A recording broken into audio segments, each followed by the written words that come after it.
TV Shalom apresenta. Quando a igreja reconhece o senhorio de Jesus, as portas do inferno não podem prevalecer contra ela, porque ela está debaixo da proteção de Cristo, ela está debaixo da graça do Senhor Jesus, e o Senhor Jesus protege a sua igreja, como uma galinha que protege os seus pintinhos. Ele guarda a sua igreja debaixo das suas asas, ainda que o inimigo se levante, está guardado, porque é o nosso Senhor do Senhor e Rei dos Reis, está conosco todos os dias, até a consumação dos séculos. Aonde estão os seguidores dos deuses romanos? Todos eles pararam no meio do caminho, mas onde estão os seguidores de Jesus? Onde está a igreja de Jesus? As portas do inferno não prevalecerão contra ela. Nos diz a palavra do Senhor assim: e eu também te digo que tu és Pedro, e sobre esta pedra edificarei a minha igreja, e as portas do inferno não prevalecerão contra ela. Amém? Podem sentar, amados, em nome de Jesus. Glórias a Deus. Amados irmãos, eu estava nessa noite, e não apenas essa noite, mas durante a semana, pensando nessa oportunidade que Deus me daria de estar aqui com vocês. E não há como não se preocupar, todas as vezes que nos é dada a oportunidade de fazermos uma exposição da palavra. Todo homem de Deus, ele se preocupa, porque ele sabe que vai estar diante do povo de Deus. Então nós nos dobramos à noite para orar, pela manhã, e até no comércio onde eu estou, eu ficava em espírito pensando: Senhor, me dá uma palavra para que eu possa transmitir aos teus filhos ali. E pensando em uma palavra, o Espírito Santo me trouxe para esse texto aqui. Mesmo assim, vindo pelo caminho, pastor Raimundo de igreja, eu venho de Tumbiano, é uma palavra tão conhecida. Mas aí, quando eu cheguei aqui, o pastor Ederlan leu a palavra, eu falei: pronto, é ela mesmo que o Senhor quer. E não se surpreenda se chegando amanhã o pregador fizer a exposição da mesma palavra, porque eu fui impulsionado pelo Espírito Santo a pregar, estava temeroso, mas aí veio a confirmação. É claro que o tema dessa festividade ele é muito propenso lá em Salmo de número 91, e o seu versículo 10, quando nos fala que praga nenhuma chegará à sua tenda. E pelo Espírito Santo nosso pastor colocou o tema de igreja protegida. Há uma série de situações naquele salmo que nos leva a entender que Deus protege o seu povo, e uma vez que essa proteção acontece, pode ser muito bem introduzida a igreja. Essa cogitação também sombreou meu coração, mas mesmo assim o Espírito Santo falou: pregue o que está em Mateus capítulo de número 16.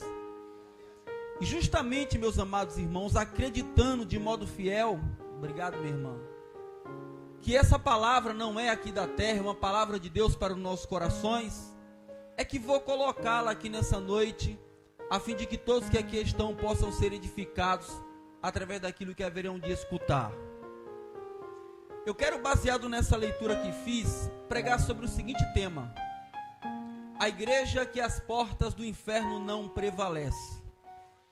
Eu quero caracterizar aqui algumas marcas, baseado nesse texto, que mostra-nos as características de uma igreja que as portas do inferno não prevalecem contra ela. Contudo, meus amados irmãos, eu quero trazer uma breve introdução histórica sobre o texto, a fim de familiarizar a todos que aqui estão com aquilo que haveremos de falar.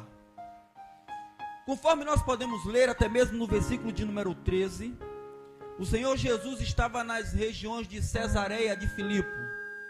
Era uma região que encontrava-se ao norte do território israelense. E aquele território recebia o nome de Cesareia de Filipe, porque existiam duas Cesareias. Tinha uma Cesareia que era a Cesareia Marítima. Então, para que não houvesse confusão, o homem que esteve lá, que foi Mateus, colocou Cesareia de Filipe, ou de Filipe.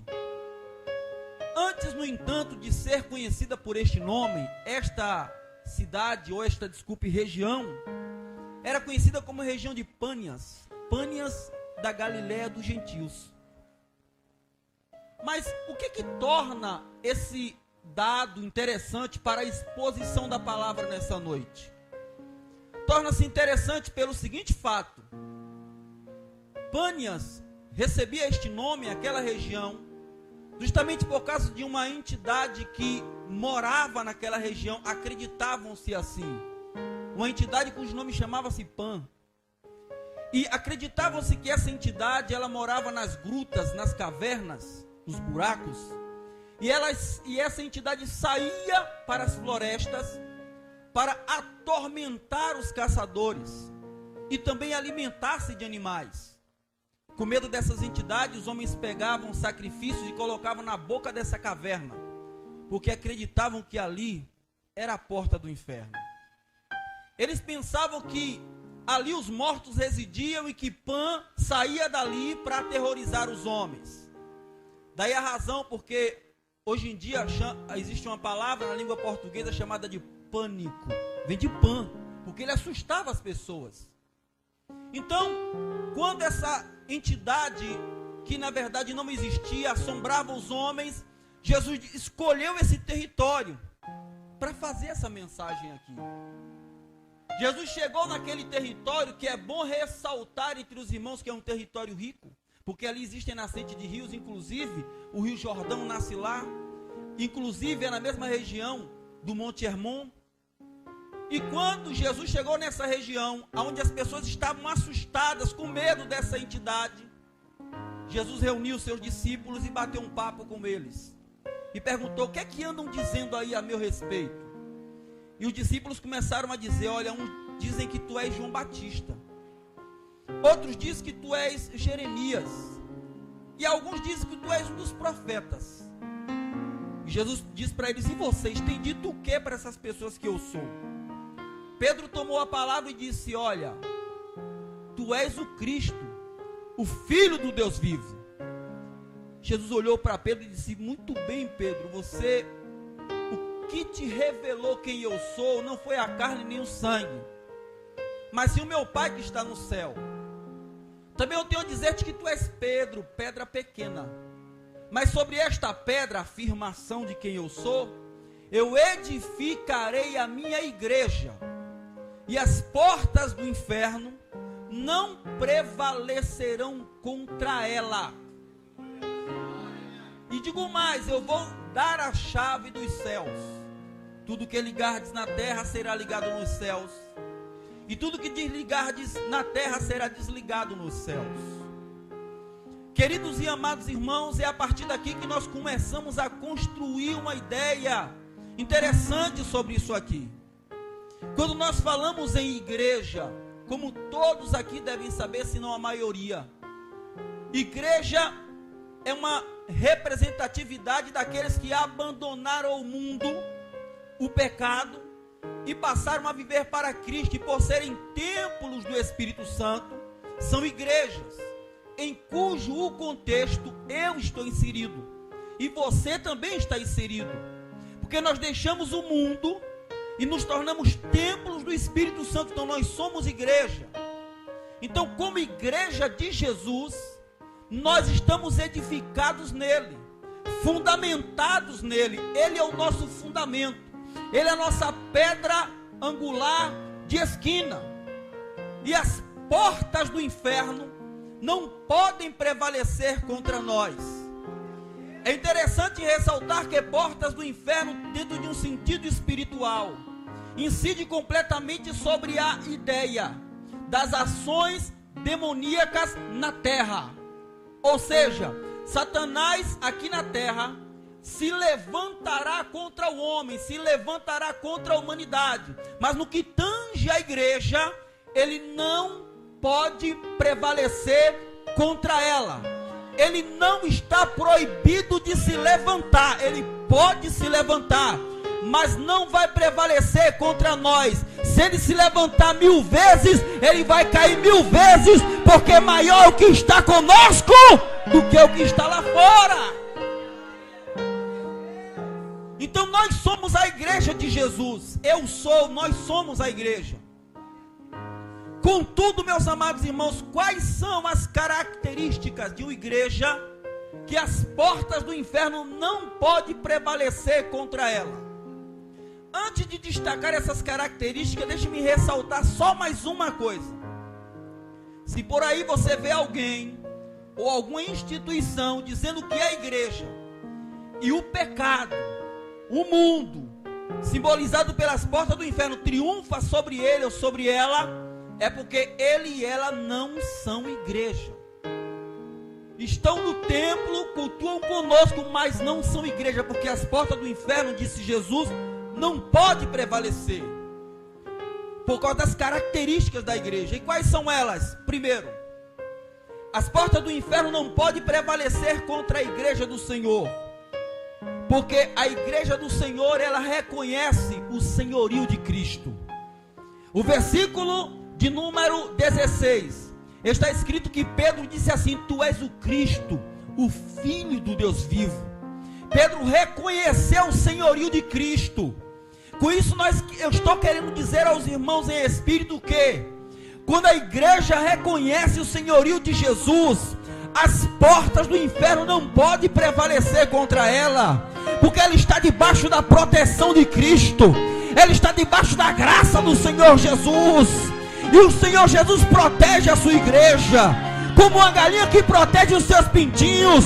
Ele guarda a sua igreja debaixo das suas asas, ainda que o inimigo se levante, está guardado, porque o nosso Senhor do Senhor e Rei dos Reis está conosco todos os dias, até a consumação dos séculos. Quantos acreditam nisso? Adore a Ele nesta noite.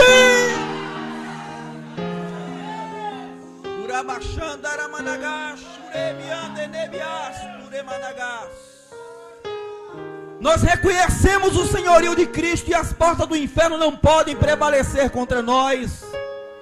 Existem muitas instituições por aí que reconhecem o senhorio de determinada entidade, reconhece o senhorio de determinada pessoa, de determinado homem, mas ao longo do tempo somem. Reconhece o senhorio de determinados ídolos e ao longo do tempo somem. Querem ver um exemplo?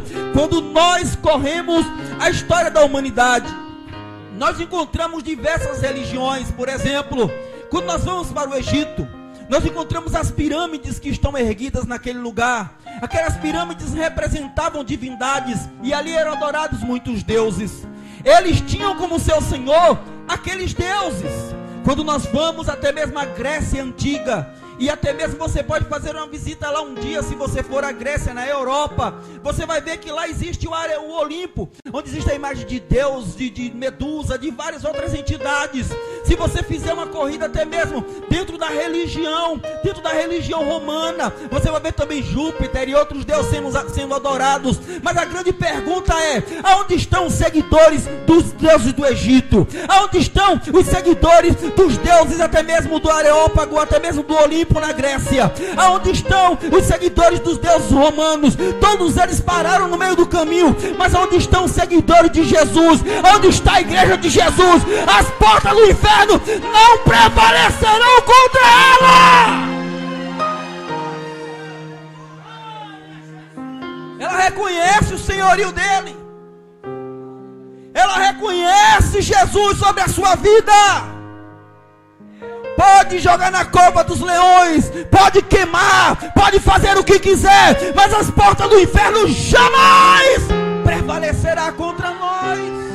Jamais. Então salve você que está aqui nessa noite.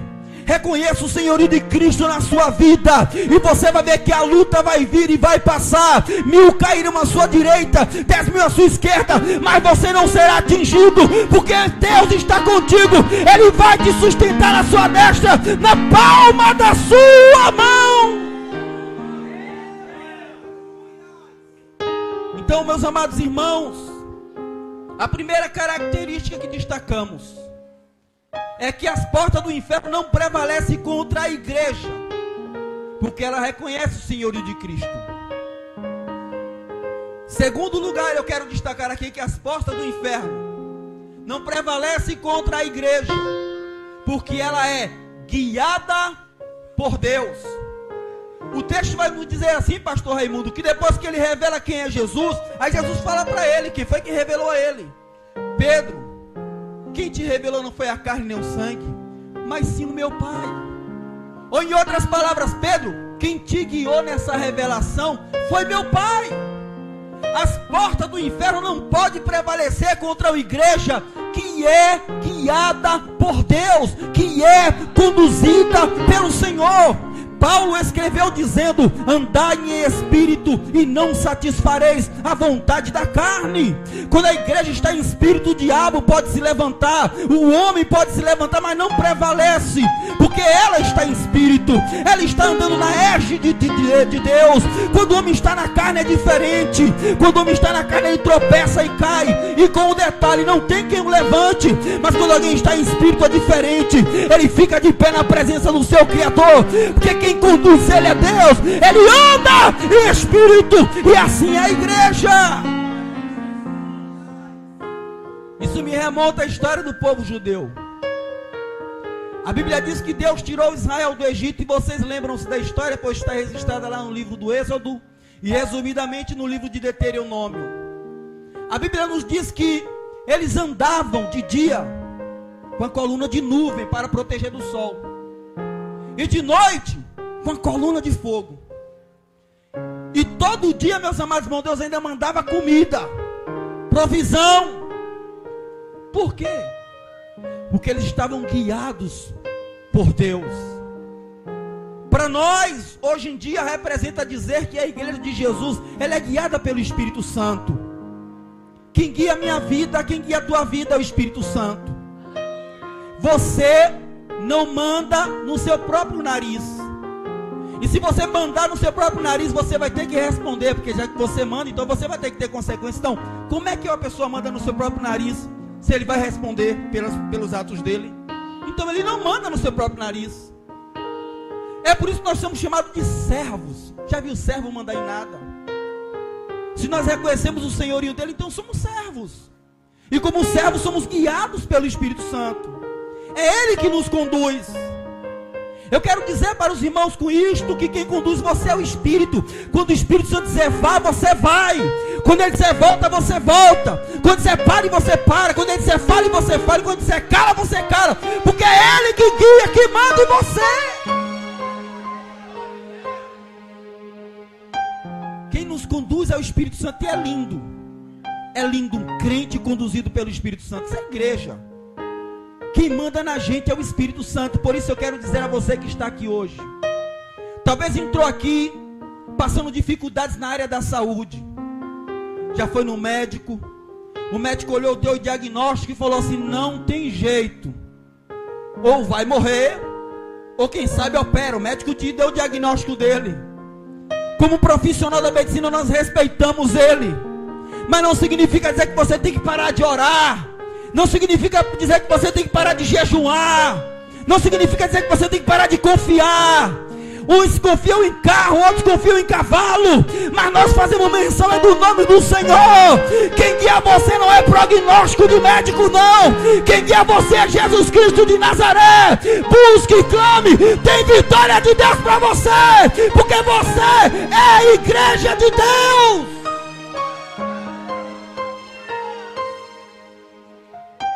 Ou você entrou aqui talvez preocupado com o desemprego e a violência que assola o nosso país nesses dias. Nosso país tem sido assolado por essas notícias maus.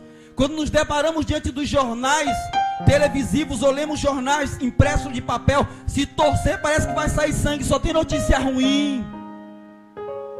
Diz que vai acontecer isso aqui, acontecer isso acolá, e de certa forma isso angustia alguns crentes. Existem pessoas por aí que dizem que são igreja, que já sofrem até com síndrome do PAN. Tem medo.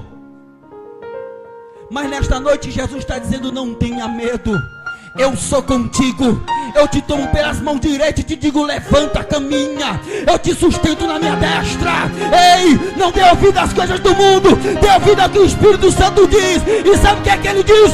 Em todas estas coisas você é mais que vencedor por aquele que te chamou, Jesus.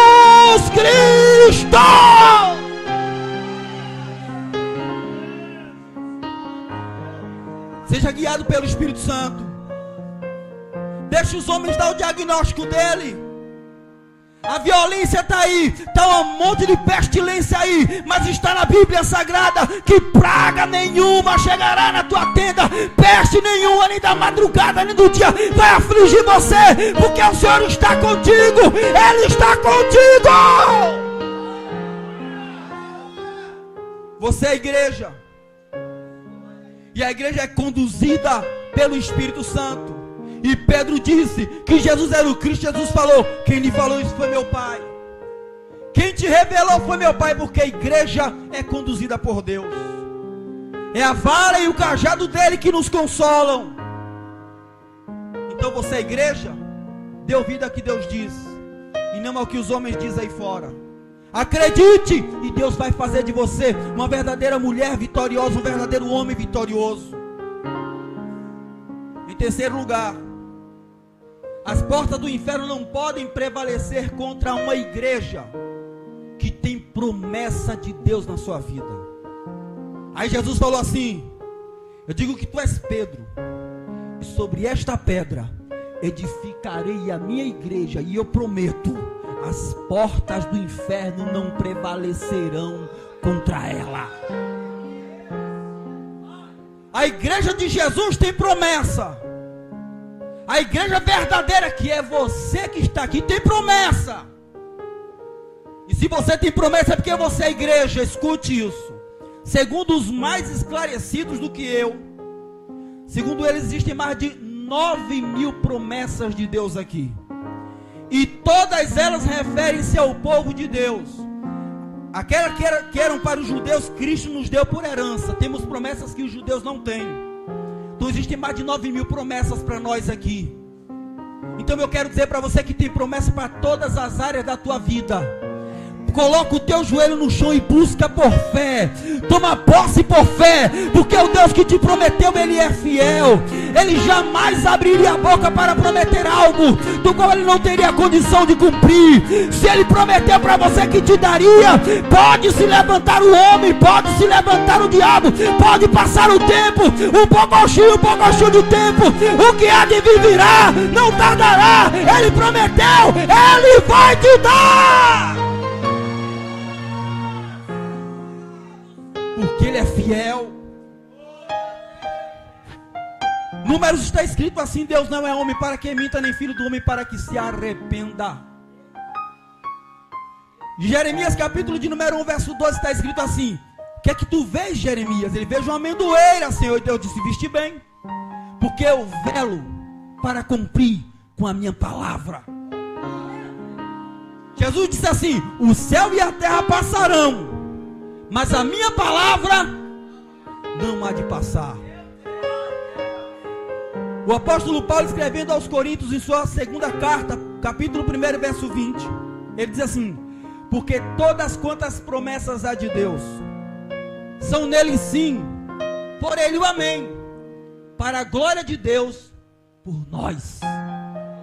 Em outras palavras, se você está interessado em receber a promessa de Deus, muito mais está Deus em cumprir aquilo que Ele te prometeu, para mostrar que Ele é fiel. O homem pode prometer e não cumprir. Pode não cumprir por infidelidade de caráter. Pode não cumprir por causa do tempo. O homem pode falhar em suas promessas. Mas o Deus que falou que as portas do inferno não prevalecem, irmão, Ele é fiel. O tempo pode passar, alguém pode duvidar, mas se Ele prometeu que ia dar, pode ficar tranquilo. Tem bênção de Deus para a tua vida, ei. Tem promessa de Deus para a tua vida, ei. Aquilo que Deus te prometeu, Ele não esqueceu. Toma posse hoje. Ele não esqueceu de você. Ele não esqueceu de você. Tem promessa de Deus para a tua vida. Tu és igreja. Você tem dono. Ele tem compromisso com você. Promessa é compromisso. Promessa é voto. Ele tem compromisso com você. Se você me permite, antes de pular para o último item, deixe-me lhe dizer uma coisa. Só tem uma coisa: promessas na Bíblia, para que se cumpram, são condicionais. Promessa é pacto. Você faz a sua parte e Deus faz a dele. As portas do inferno não prevalecem, não é contra quem frequenta culto. Contra quem frequenta culto, prevalece sim. A porta do inferno não prevalece, não é com referência a quem canta, quem prega, quem toca, não. As portas do inferno não prevalecem, é contra a igreja. É, pastor? É contra a igreja. O que eu estou pregando aqui é para quem abandonou o mundo, como introduzi dizendo, e se tornar o templo do Espírito Santo. Se abandonou o mundo e é templo, tem promessa, fica tranquilo. Deus vai fazer você dar fruto na seca.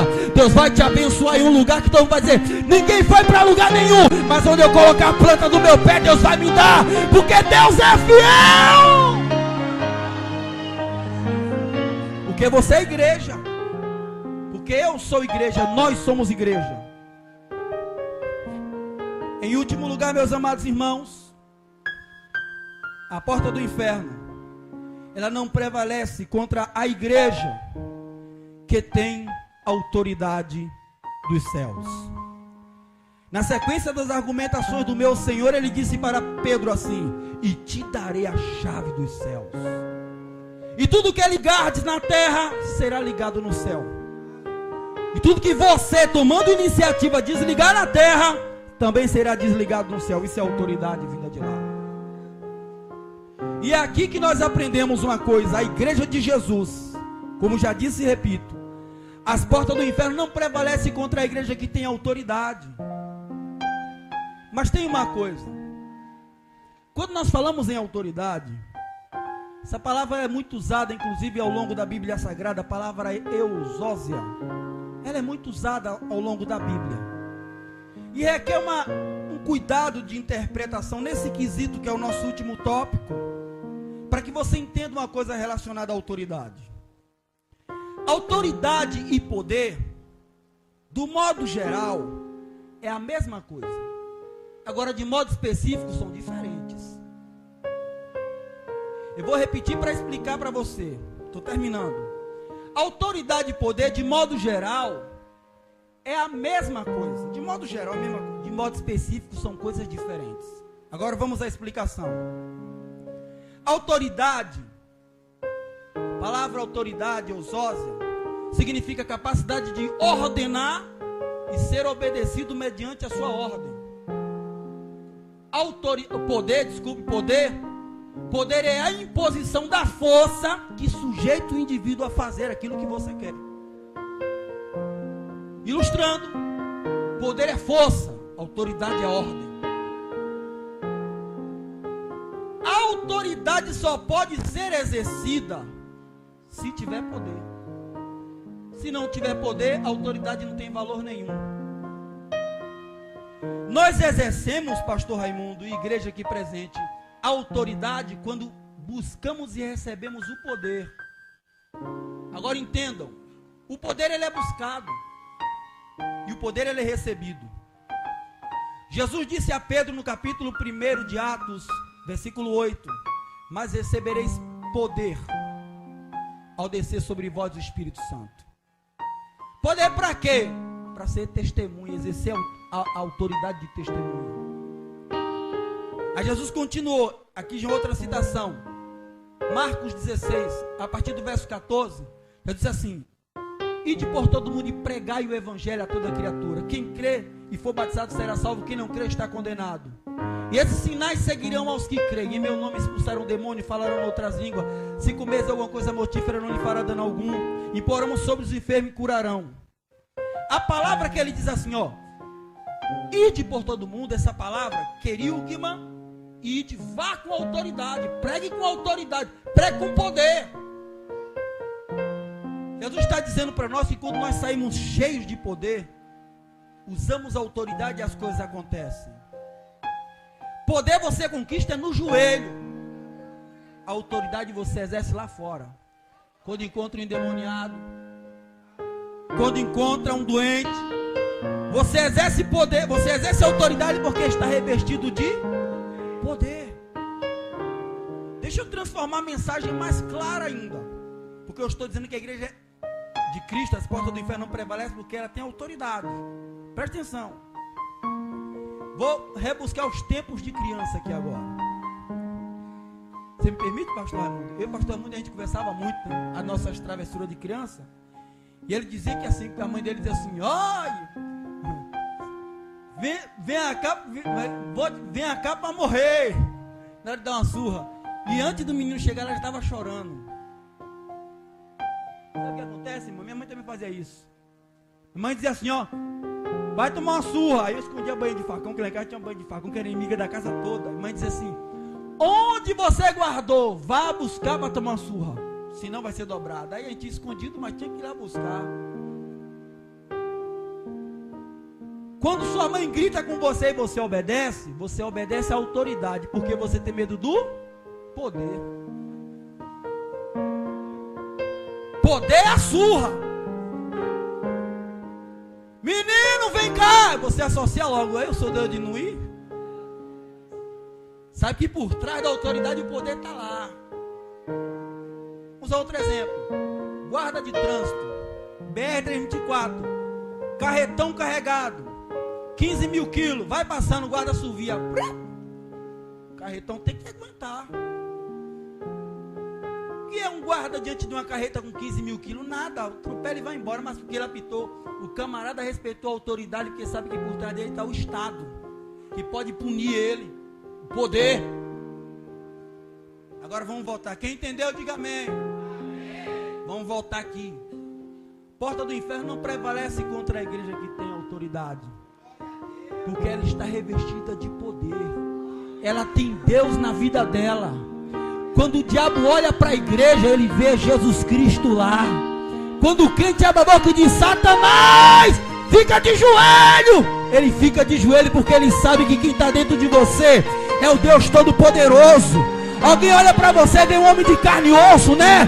Mas ele vê Jesus na tua vida, ele vê o Espírito Santo aí dentro, e ele sabe que se não te obedecer, é pior ainda.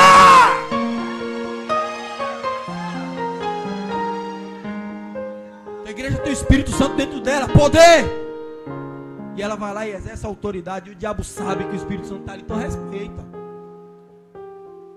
E as portas do inferno não podem prevalecer contra a igreja como essa. Eu me lembro, só para terminar a mensagem, eu me lembro de um irmão que um demônio cirandou. Isso aconteceu aqui em Salvador. O demônio cirandou em uma reunião. Eu já vi um pregador contando isso aí, mas isso aconteceu aqui mesmo, em Salvador. O demônio cirandou em uma reunião de grupo de obreiros, pastor Raimundo, e os obreiros não conseguiam expulsar o demônio. Aí mandaram chamar o irmãozinho de oração. E quando o irmãozinho de oração ia chegando na porta da igreja, o demônio deu aquele grito e falou: eu vou embora agora, que está chegando um homem aí que tem autoridade para me queimar. E foi embora. O irmão não precisou nem expulsar o demônio. O demônio viu Cristo naquele irmão. É isso que eu estou pregando aqui. É Satanás olhar para você na rua e ver Jesus em você. Quando eu congregava em Valéria 3, eu já falei isso aqui em ocasiões passadas. Eu congregava aqui, via aqui mesmo. Quando eu congregava aqui, eu ia num lado da rua e os macumbeiros vinham na nossa direção e passavam para o outro lado. Aí a irmã Sandra perguntou: Pérez, por que toda vez que esses macumbeiros veem a gente, eles passam para o outro lado da rua? E eu falei assim: porque eles sabem que os únicos que têm poder para mandar o Exu que está na vida dele embora somos nós. Ele levou anos ali para receber aquela entidade, bateu cabeça, bebeu urina, fez um monte de coisa, ficou no congá lá para receber aquela autoridade. E aí vai Ederlan, vai Raimundo, vai a missionária Jesse, vai um desses irmãos que aqui estão passando. O demônio que está dentro dele diz assim: se afasta desse aí que é problema. Se você ficar, ele vai me queimar. Vou ter que ir embora. O Espírito Santo está em você. Você tem poder. Você tem poder. Você tem poder. Você tem poder. Use a autoridade que você tem, porque você tem poder. Mas esse poder é reservado à igreja. Eu preguei nessa noite sobre características de uma igreja, que as portas do inferno não podem prevalecer contra ela. E eu encerro agora. Porque essa igreja reconhece Jesus, é guiada pelo Espírito, tem a promessa e a autoridade. Talvez eu tenha aqui nessa noite dois públicos. Um daqueles que são realmente igreja de Jesus, e que por isso as portas do inferno até tentam, mas não prevalece. Mas eu posso ter aqueles também que volta e meia percebe que foi prevalecido. Jesus te trouxe aqui nessa reunião que Ele quer mudar a sua história. Ele quer mudar isso nessa noite. Eu gostaria de saber, antes de terminar essa mensagem, se há alguém aqui que ainda não é crente, levante uma das suas mãos. Todos são crentes? Então fica de pé em nome de Jesus. Você, igreja de Jesus, você está protegido por Ele. A graça de Deus está na tua vida. Não é tempo de brincar de ser crente, é tempo de ser igreja poderosa. O diabo não tem medo de terno, gravata, não tem medo de Bíblia, não tem medo de anel, não tem medo de talento. O diabo tem medo da igreja de Jesus, comprada, lavada e redimida no sangue dele. É desse que ele tem medo. E essa igreja é você. Sai daqui hoje entendendo o seguinte: Deus está te capacitando para curar enfermo hoje. Deus está te capacitando nesta noite para orar e expulsar os demônios. Deus está te capacitando hoje para você orar e o sobrenatural se mover. Você não é qualquer um. Jesus não veio aqui para a terra para pagar um preço porque não tinha o que fazer, não. Ele tinha muito o que fazer, mas Ele queria ter um povo poderoso aqui na terra. E este povo é a igreja. Este povo sou eu. Este povo é você. Levanta-te, igreja, nesta noite e toma a tua posição nas regiões celestiais. Arabacanda, Aramanagas. Deus colocou você como igreja para tomar posse das regiões celestiais. A partir de hoje, nenhum principado, nenhuma potestade vai parar diante de você, porque Jesus falou: as portas do inferno não podem prevalecer contra ti. Oh, aleluia. Agora deixe-me orar por você, igreja. Deixe-me orar por você, igreja. E saia daqui nesta noite consciente de que nada nem ninguém pode parar você, porque Jesus não autorizou. É você que Deus chamou para marchar como igreja na largura da terra. Espírito Santo de Deus, a ti tributamos toda a honra, toda a glória e todo louvor. Ó Deus, obrigado, Senhor, pela rica oportunidade que Tu nos deste, do modo geral, de podermos ter escutado a voz do Teu Espírito bradando e nos trazendo a este lugar. Espírito Santo, nesta noite, o Teu filho, a Tua filha que veio aqui, aquele que talvez possa estar pensando em desistir, aquele que possa estar fraco, Espírito Santo, nesta noite, começa a levantar os joelhos quebrantados. Começa agora, Senhor, a juntar os ossos nesse vale de ossos secos. Deus, em nome de Jesus, fortalece aqueles que estão fracos. Traga consciência, Senhor amado, do papel que eles têm como igreja. Em nome de Jesus, ó Pai, que nesses dias de festividade, o Senhor levante uma igreja poderosa. Eu não estou falando de igreja física, eu estou falando de igreja pessoas, uma igreja poderosa para impactar a rua onde moram, para impactar no seio da sua família, para impactar no bairro onde vivem, na cidade onde eles estão. Deus, levanta uma igreja poderosa. Usa os pregadores amanhã de forma poderosa, usa o pregador domingo de forma poderosa. Que a glória da última casa seja maior do que a primeira, mas acima de tudo, nós queremos a tua presença. Usa, Senhor, os teus filhos para que a tua glória se renove e que possamos sair daqui cada vez mais cheio do poder de Deus.